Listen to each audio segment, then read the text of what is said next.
10-5 ଗ୍ରାମେ ଥିବେ 2-4 ଜଣ ରଙ୍କ ପରି ଧାଇଁବେ ସେ ମନୁଷ୍ୟ ଦେଖିଣ। 10-5ଟା ଗାଁ ଆପଣ ବୁଲିଲେ 2-4 ଜଣ ଲୋକଙ୍କୁ ଟିକେ ପାଇବେ।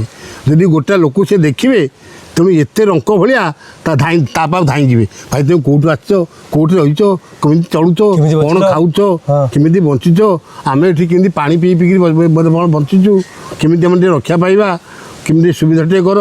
ସେ କେମିତି ପଦ ଲେଖିଛି 10-5 ଗ୍ରାମେ ଥିବେ 2-4 ଜଣ ରଙ୍କ ପରି ଧାଇଁବେ ସେ ମନୁଷ୍ୟ ଦେଖିଣ।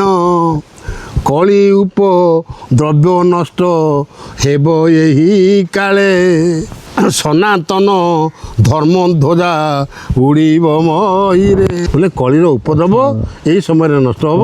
କେମିତି ପଦ ଲେଖିଛି ତାହେଲେ କଳି ଉପଦ୍ରବ୍ୟ ନଷ୍ଟ ହେବ ଏହି କାଳେ ସତ୍ୟ ଶାନ୍ତି ଉପୁଜିବ ଏ ଅବନୀ ମଣ୍ଡଳେ।